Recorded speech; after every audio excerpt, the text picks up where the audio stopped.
Let's talk.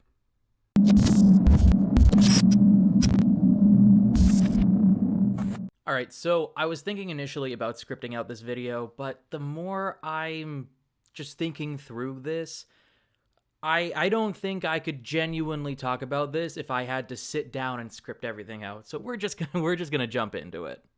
I'm also trying to get this video out as soon as possible, so scripting it out is just going to take more time too. So it's going to be unpolished. It's just going to be me chatting and just saying what's on my mind, and with some jump cuts to make it actually make sense. But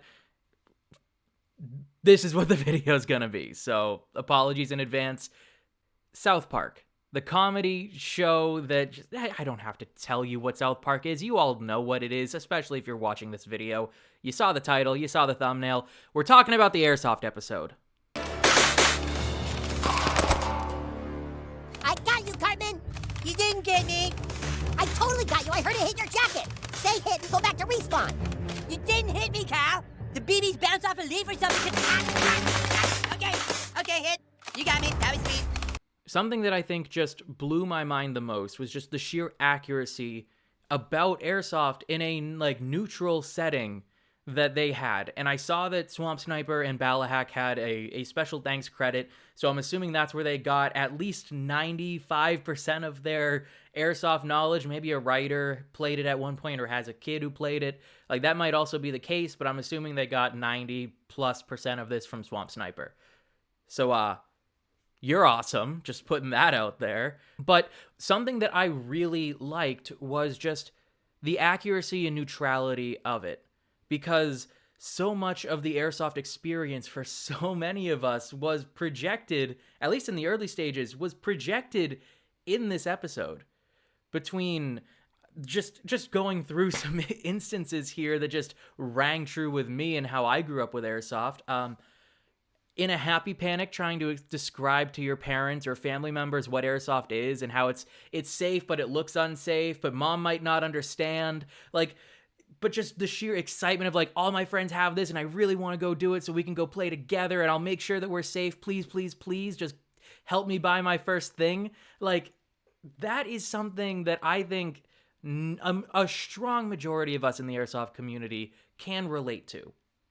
That is just the first experience of finding out what Airsoft is, finding it so fascinating and so cool, just so awe-inspiring for you but then having the roadblock of, shit, I'm a kid. I don't have money. I need my parents. I can't drive myself to the local shop. I can't buy my first gun. Dad, please, Mom, please help me buy this. Please, I'll make sure I'm safe. Just the sheer happy panic and excitement that was shown about in all the characters' first experiences, and especially with Cartman's snipe kill, he says something along the lines of this is the best thing ever, and when he gets his first skill kill, gets his first elimination, he's like, this is the best thing in the world, then immediately gets hit. He's like, ow, I'm hit. Still awesome. Those are emotions that so many new Airsofters and young Airsofters especially feel to their core. And I have to commend South Park and Swamp Sniper for coming together and presenting that to millions, to people that don't know what Airsoft is, and showing these things that aren't normally shown in the media about Airsoft. I don't know about you guys, but most of the time when non-Airsoft people are talking about Airsoft people, or just Airsoft in general, it's these people are thugs. They're training to be criminals, or they're wannabe military. It's usually in some sort of ignorant or demeaning tone that Airsoft is talked about from people who aren't in the community.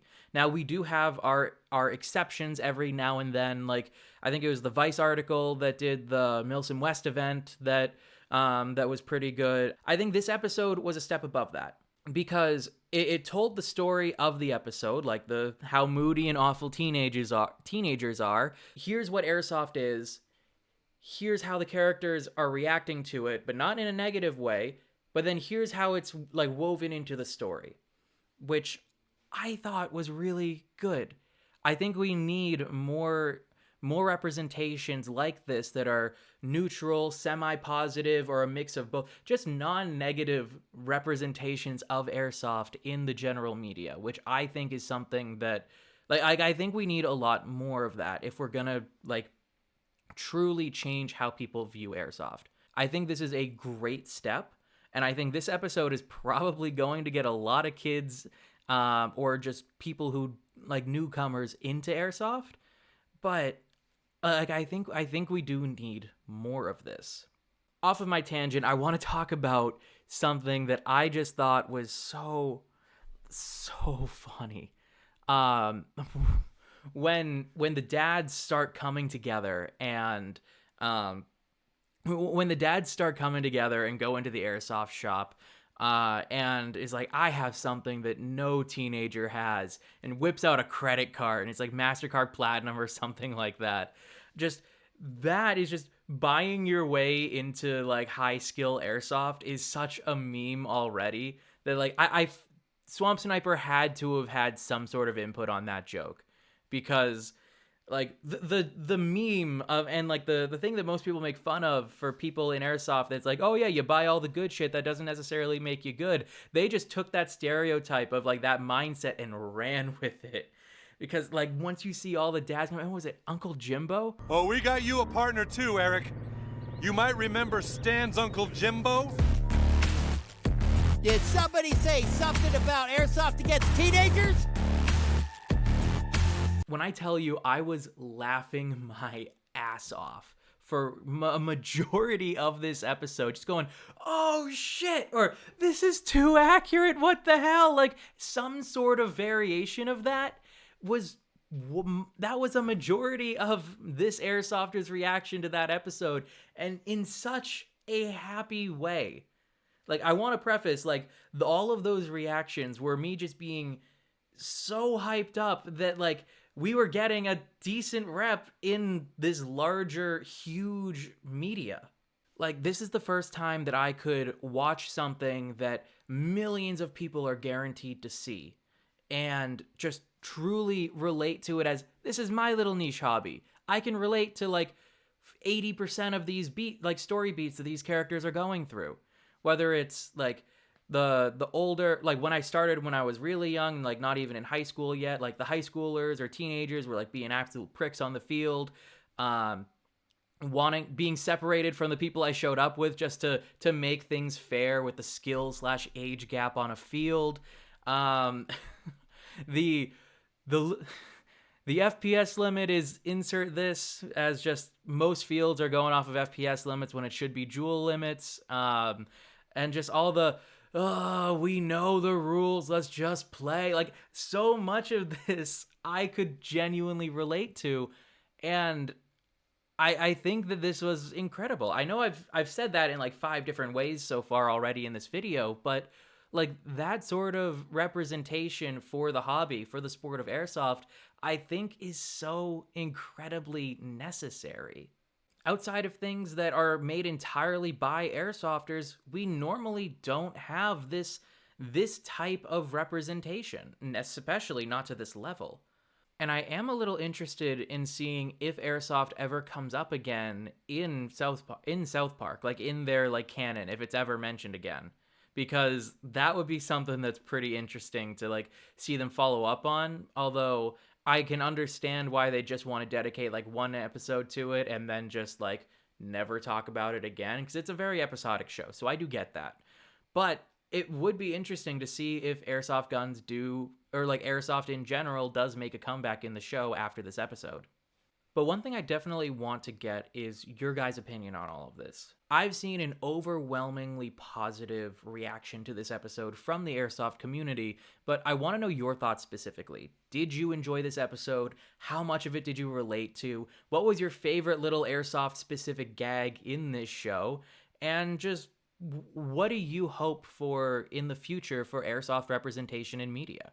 I would really like to start a conversation about that, because so far this is one of the very few positive representations that we have, and it's probably one of the only ones we're gonna get. I wanted to start this conversation with you guys while this was still topical, still fresh and everything, which is why I didn't script anything out. So there's a lot of I could have done a more step-by-step breakdown of all the Airsoft stuff in this episode, but I don't think that that's something that I'm gonna do unless a bunch of you guys actually want to see it. Then maybe I'll consider doing that as a follow-up to this video. But I wanted to primarily start this conversation about Airsoft representation in the media that's not directly from the Airsoft community. I want to know from you guys, what do you see as a potential next positive general media sort of representation? Where do you guys see this going next? What other show or movie or something like that could do a very similar episode to this, where it's incorporating Airsoft in a way that introduces it to a wider audience and talks about it in a non-negative connotation? Sound off in the comments down below, because I would genuinely like to hear what you guys thought both of that episode, where you see this potentially going for a domino effect in media, and where you hope to see Airsoft show up in the future. Anyways, that's going to be the end of the South Park talk in this video. If you didn't notice, I'm in a different space now. This is my new apartment. I have moved in with my girlfriend, and I am no longer in my childhood bedroom or a college dorm room. So this, or some variation of this, is going to be the background for all of my at the desk in front of the microphone sort of videos. For at least the next year, probably a little more if we like it. If we like it and want to extend our lease. Once the weather starts to get a little bit better, I'm going to be going out and airsofting in person again. It's been 2.5 years since I've done that. I think it might have been December 2019 or something of the sort. No. Oh my God, has it really been that long? Needless to say, it's been a long time since I've been on an airsoft field, and I am itching to get back. So once the weather is a little bit more agreeable and not as mushy when things are warm, I'm going to be going to Feel Good Farms for the first time ever. I've always lived about an hour away from the place, but I've never actually been able to make the trip. But now I live a good bit closer to it, and Feel Good is actually now the closest field to where I live. So depending on how my first time there goes, it might become my new field. Especially now that Stronghold's gone and I am even more far away from UBG. Anyways, that is going to wrap up the video. If you did enjoy, please leave a like, comment down below what your thoughts were on this whole situation. Just start a conversation with someone. That's really all I ask.